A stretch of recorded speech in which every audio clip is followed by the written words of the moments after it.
માતાજી, જય શ્રી કૃષ્ણ, હર હર મહાદેવ. મિત્રો, ફરીથી નવા વિડીયોની અંદર તમારા બધાનું હાર્દિક સ્વાગત છે. અને આજે તો ભાઈ એવી ગજબની જગ્યા ઉપર આવી ગયો છું ને દર્શન કરવા માટે. ગિરનારની ગોદમાં નહીં, ગિરનારી મહારાજની ગોદમાં તો નહીં, પણ ખાલી પાછળથી નાર કાઢી નાખવાનું છે. ગીર વિસ્તારની અંદર એવા મહાદેવના દર્શન કરવા માટે આવી ગયા છીએ કે જે સ્વયંભૂ મહાદેવનું અહીંયા શિવલિંગ છે અને એકદમ આ મોટું બધું તળાવ છે. તળાવના કાંઠે મહાદેવ બિરાજમાન છે. મારી પાછળ તમે જોઈ શકતા હશો એ મહાદેવનું જે સ્થાન આવેલું છે, મંદિર આવેલું છે, ત્યાં દર્શન કરવાના છે. અને આ જગ્યાની તો વાત બહુ અલૌકિક આ ઇતિહાસ છે. તો અહીંના જે સ્થાનિક છે દાદા, તેની પાસેથી આપણે તમામ માહિતી આ જગ્યા વિશે મેળવવાના છીએ, દર્શન કરવાના છીએ સરસ મજાના. અને કહી શકીએ ને કે મિની સોમનાથ કહી શકીએ આપણે, એવું મોટું બધું શિવલિંગ આ જગ્યા ઉપર છે. તો તેના આપણે દર્શન કરવાના છે, એ મહાદેવના દર્શન કરવાના છે. તો બન્યા રહેજો વિડીયોમાં. તો ચાલો આપણે પહેલાં દર્શન કરીએ અને ત્યાર પછી આ જગ્યાના ઇતિહાસ વિશે જાણીએ અને જગ્યામાં કયા કયા તહેવાર ઉજવાય છે અને શું આ મહાદેવનો ઇતિહાસ છે, તમામ વસ્તુ આપણે જાણીશું આ વિડીયોની અંદર. તો ચાલો, હર હર મહાદેવ. સામે દેખાય ને ત્યાં મહાદેવનું મંદિર આવેલું છે જેનું નામ છે ચંદ્રેશ્વર મહાદેવ. અત્યારે હાલમાં ભંગેશ્વર મહાદેવ નામ આપવામાં આવેલું છે. તો તેનું શું કારણ છે તે પણ આપણે જાણશું.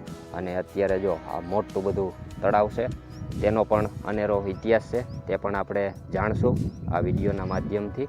અને ભાઈ આ તળાવની અંદર છે ને 28 કે એનાથી પણ વધારે આની અંદર મોટા મોટા મગરમચ્છો આવેલા છે. અને 5-5 ફૂટના માછલા, વધારે હોય તોય ના કહેવાય એવા મોટા મોટા અનેક માછલાઓ પણ આ તળાવની અંદર આવેલા છે. અને આજુબાજુના ગામ લોકો અહીંયા માછલાઓને ખવડાવવા માટે, એને જે કાંઈ ઈચ્છા થતી હોય દાન પુણ્ય કરવા માટે આ જગ્યા ઉપર આવતા હોય અને મહાદેવના દર્શન કરતા હોય. તો આજે આપને પણ મોકો મળ્યો છે મહાદેવના દર્શન કરવાનો. તો ચાલો સાથે મળીને પહેલાં મહાદેવના દર્શન કરીએ. તો આ મહાદેવના દર્શન કરવા માટે આ રસ્તો આવે છે, એ ક્યાંથી આવે છે એ પણ હું તમને જણાવી દઈશ. અને આ બાજુથી પણ રસ્તો આવે છે. અને અહીંયા બાપુને રહેવા માટે સરસ મજાની વ્યવસ્થા પણ છે. અને અહીંયા ધૂણો આવેલો છે, તેના પણ આપણે દર્શન કરશું. અને સામે મહાદેવનું મંદિર આવેલું છે. અહીંયા સરસ મજાનો ચબૂતરો પણ બનાવેલો છે. અને વન વિભાગ તરફથી અહીંયા બોર્ડ લગાવેલું છે, જો સાવધાની માટે બોર્ડ મારેલું છે. નદી નાળામાં મગર હોય, પાણીમાં ઉતરવું નહીં, પાણીમાં ઉતરવું કે નાહવું ભયજનક છે. તો આ રીતનું વન વિભાગ તરફથી બોર્ડ લગાવેલું છે. તો નિયમનું પાલન કરવાનું છે. અને મહાદેવના મંદિરે અંદર જવા માટે આવો મેન ગેટ આવેલો છે. તો આપણે અંદર જઈએ હવે અને મહાદેવના દર્શન કરીએ. વાહ ભાઈ વાહ, હર હર મહાદેવ. તો શરૂઆતની અંદર આપણે મહાદેવની ધજાના દર્શન કરશું. વાહ ભાઈ વાહ. તો કહેવાય છે મિત્રો, અહીંયા છે ને જેમ સોમનાથ દાદાની લિંગ મોટી બધી છે, એ જ રીતે આ જગ્યા ઉપર મોટી બધી મહાદેવની શિવલિંગના આજે આપણે દર્શન થવાના છે. તો મંદિરની બાજુમાં અહીંયા કાળ ભૈરવ દાદાનું સ્થાન આવેલું છે. વાહ ભાઈ વાહ. અને અહીંયા ચંદ્ર મોલેશ્વર મહાદેવ. વાહ ભાઈ વાહ. અને સામે હનુમાન દાદાનું સ્થાન પણ આવેલું છે, ખોડિયાર માતાજીનું સ્થાન પણ છે. અને હમણાં જે અહીંના મહંત હતા તે દેવચરણ પામેલ છે, તેની સમાધિનું સ્થાન પણ અહીંયા આવેલું છે, તેના પણ આપણે દર્શન કરશું. વાહ ભાઈ વાહ, હર હર મહાદેવ મહાદેવ. વાહ ભાઈ વાહ.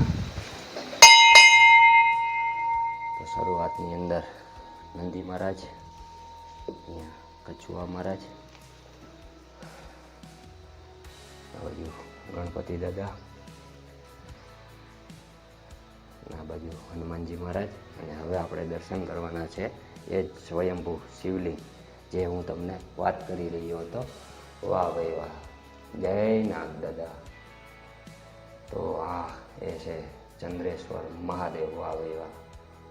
જેમ સોમનાથની અંદર મોટું બધું મહાદેવનું શિવલિંગ છે, એ જ સ્વરૂપે અહીંયા મહાદેવના આપણે દર્શન થાય છે. હર હર મહાદેવ મહાદેવ. અને આ બાજુ ગંગા મૈયા. વાહ ભાઈ વાહ. અને પાછળ પાર્વતી મૈયા. વાહ ભાઈ વાહ. જય માતાજી. અને મંદિરની અંદરથી શિખરના આવા કંઈક આપણે દર્શન થાય છે. વાહ ભાઈ વાહ.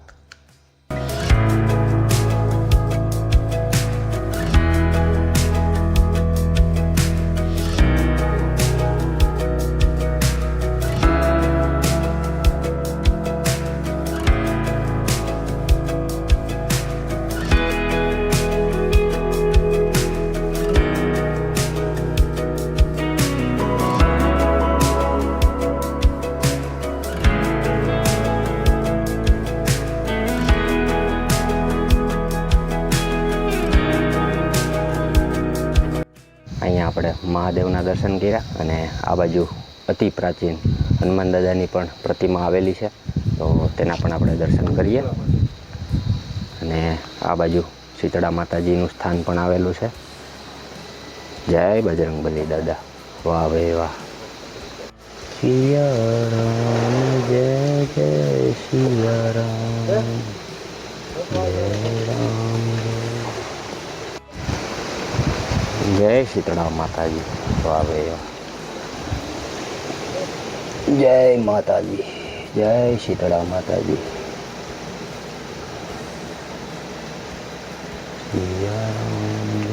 અને આ જગ્યાના મહંત જે હમણાં થોડો સમય પહેલાં દેવચરણ પામેલ છે, તેનું અહીંયા સમાધિ સ્થાન પણ આવેલું છે. ઓમ નમો નારાયણ. જય ગિરનારી. અને આ બાજુ પણ મહાત્માનું સમાધિ સ્થાન આવેલું છે, તેના પણ દર્શન કરશું. વાહ ભાઈ વાહ. સુમેરગીરી બાપુ, ગુરુ શ્રી હીરાગીરી બાપુ. વાહ ભાઈ વાહ. જય ગિરનારી. અને આ બાજુ તળાવ આવેલું છે અને આ બધા દેવસ્થાન આવેલા છે. સામે સાધુ સંતોને રહેવા માટે વ્યવસ્થા છે અને અહીંયા અખંડ ધૂણો પણ આવેલો છે, તો તેના પણ તમને દર્શન કરાવું. અને આ બાજુ બગીચો પણ આવેલો છે અને આ બાજુ સીધો આપણે ડેમ આવી જાય છે, તો તેના પણ આપણે દ્રશ્ય માણશું. એ પહેલાં આપણે ધૂણાના દર્શન કરીએ. અને અહીંયા બાપુનો સેવક. વાહ ભાઈ વાહ. તો બાપુનો હથવારો એટલે આ ભાઈ. અને અહીંયા બાપુનો ધૂણો આવેલો છે, તો તેના પણ આપણે દર્શન કરીએ. ઓમ નમો નારાયણ. વાહ ભાઈ વાહ. પાછળ ગુરુદત્ત મહારાજ ફોટા સ્વરૂપે આપણે દર્શન થાય છે. અને અહીંયા મહાદેવ. વાહ ભાઈ વાહ. જય ગિરનારી. અને અહીંયા બાપુનું આસન આવેલું છે, તો અહીંના જે બાપુ હતા પહેલાં બ્રહ્મલીન મહંત શ્રી સુકટ બાપુ, ઉદયપુરીજી બાપુ, ગુરુ શ્રી લક્ષ્મણપુરી બાપુ. વાહ ભાઈ વાહ. અહીંયા કૈલાસવાસી ઉદયપુરી બાપુ મહંત શ્રી ચંદ્રેશ્વર મહાદેવ કૈલાસવાસ. એ તારીખ છે 14/4/2025 સોમવારના દિવસે બાપુ કૈલાસવાસ થયેલા છે. વાહ ભાઈ વાહ. ઓમ નમો નારાયણ. જય ગિરનારી. અહીંયા સંત નિવાસ, જે મેં તમને કીધું હતું, બાપુને રહેવા માટે વ્યવસ્થા છે. આ બાજુ રસોડું છે અને સામે સંડાસ બાથરૂમની પણ વ્યવસ્થા છે. તો આવી સરસ મજાની આ જગ્યા છે. તો અત્યારે હાલ અહીંના જે બાજુના ગામ સેવકો, જેમ કે એક દાદા છે અહીંયા, તો તેની પાસેથી આપણે આ જગ્યા વિશે અને મહાદેવ વિશે ઇતિહાસ અને આ જગ્યાનું જે કાંઈ અહીંયા તહેવારો ઉજવાતા હોય તેના વિશે આપણે હવે માહિતી મેળવીએ. બન્યા રહેજો વિડીયોમાં. અને જો નવા હોય તો ચેનલને સબસ્ક્રાઈબ જરૂરથી કરી લેજો, આવા જ વિડીયો જોવા માટે અને દર્શન કરવા માટે થઈને. તો જો દાદા અહીંયા બેઠા છે, તો ચાલો તેની સાથે આપણે મુલાકાત કરીએ. જો હાલ અત્યારે આપણા અહીંના મહંત કાશીગીરી બાપુ. જય ગિરનારી બાપુ. વાહ ભાઈ વાહ. તો બાપુની દયાથી જ આપણે ભાઈ અહીંયા પહોંચ્યા છીએ. દાદા મહાદેવ. મહાદેવ. ને બાપુ અત્યારે જો માછલાને ખોરાક આપી રહ્યા છે અને મોટી સંખ્યામાં માછલા અહીંયા ઉમટી પડ્યા છે ભાઈ અત્યારે. વાહ ભાઈ વાહ. આ મોજ છે સાધુ સંતોની. તો આવું મોટું બધું આ તળાવ છે અને આની અંદર ઘણા બધા મગરમચ્છો છે. પછી અહીંયા જો હમણાં સાપ પણ છે આની અંદર, જળ સાપ. કેટલા બધા માણસ.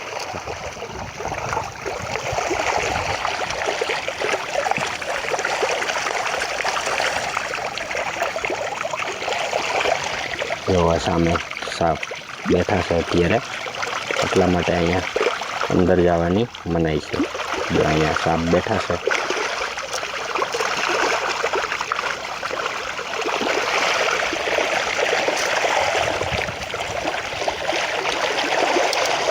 અમે ડેરી સુધી તળાવ છે અમે દોડતા.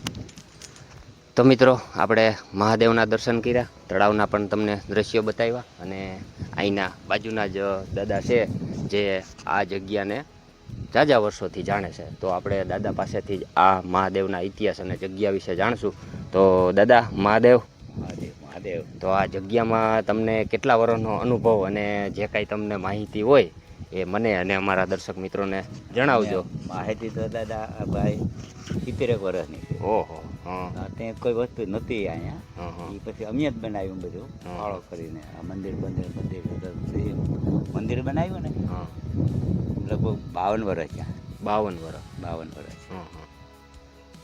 એ કામ આપ્યું એક જુનાગઢના બાપુ હતા ને મરોડવાળાને કામ આપ્યું હતું.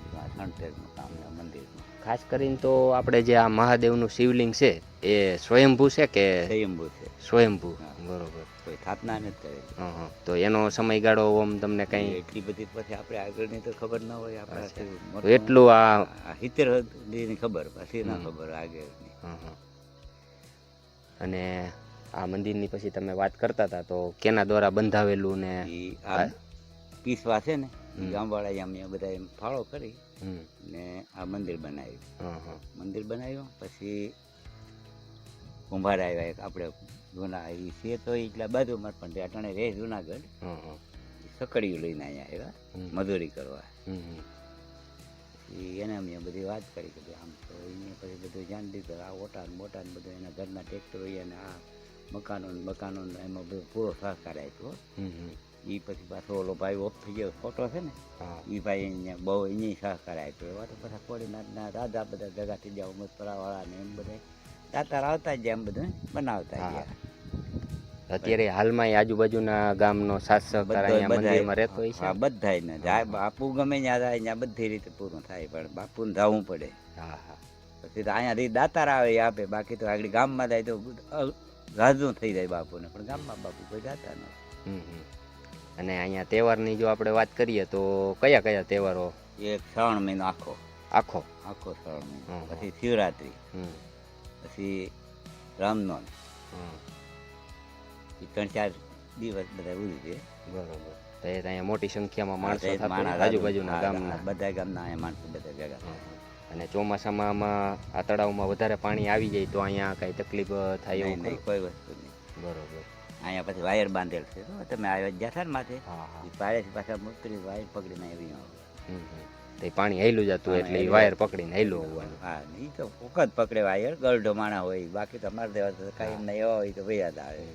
ને હું તો આમ ગીર ગઢડા થઈને અને અહીંયા આવ્યો, અને અહીંયા જો ઓમ આવવું હોય તો સાચું લોકેશન કયું કહેવાય? આ તો તમે અહીંથી જ જ્યાં રોડે ગરડા હરમડિયા થઈને પીસડી આવ્યા. હા, અહીંયા જ્યાં ને. હા. અહીંથી તમને ત્યાંથી સામેથી આ મંદિર છે પણેથી દેખાય, જો હરમડિયાના રાપામાંથી ડેરી પાસેથી મંદિર આ સામું દેખાય. તમારે પછી ગરડા શું લેવા પાછો 5 કિલોમીટર ઓલું આમ ફરવા જવું પડે ને? 5 કિલોમીટર સીધું આવે. સીધું અહીંયા. અને આમ તો જુનાગઢથી આવતા હોય તો એ સીધું છે, પછી આમ વેરાવળ ને સોમનાથથી આવતા હોય તો હાલીદર. બરોબર. 2 કિલોમીટર આવ્યા. અને એ છતાંય ડિસ્ક્રિપ્શનની અંદર લોકેશન લિંક હું નાખી દઈ, જો તમને મેપ્સમાં ખબર પડતી હોય તો એ લોકેશન ઉપર પણ તમે આ મહાદેવના દર્શન કરવા માટે રસ્તો પહોંચાડી દેશે તમને. બરોબર છે. બાકી તો દાદાએ કીધું એ રીતે જો તમને ગામની ખબર હોય તો એવી રીતે હરમડિયા આવીને તમે ગમે ત્યાં પીસવાનું નામ જો એટલે સીધો તમને લોકેશન આપી દે મંદિરે જવાય. આમ એકદમ જંગલ વિસ્તાર છે તો અહીંયા સિંહ દીપડાની એવી કાંઈ એમ નહીં કે આજ નથી એમ. વાહ વાહ. કાંઈ એમ તમે 5 વાગ્યે જોવો ને અહીંયા ખાઈને મળે. જંગલ ખાતો અહીંયા હવે અહીં ઓછા આવે નકર તો પેલા કોઈ બાપુ નતા તે બંધ થઈ ગયા નકર તો અહીં માથે જ ઉતાય. અને તમારે તો આમ 70 વર્ષ એટલે બહુ કહેવાય એમ. હા, જાણે. તો એટલા સમયમાં દાદાના કાંઈ આમ પરચા કે એવું ઘણો કાંઈ પડતો અમારે ઘણો પડતો. એમ ને? હા. હા. અમને તો દાદાની દયા છે. હાજરો હાજર જ છે ને દાદા? વાહ, કોઈ વાહ. વાત નહીં, કોઈ ઉપાધિ જ નહીં કોઈ. બાકી તો આવા વન વગડાની અંદર હા, અને કેમ રહેવું અને આપણે કેમ હા.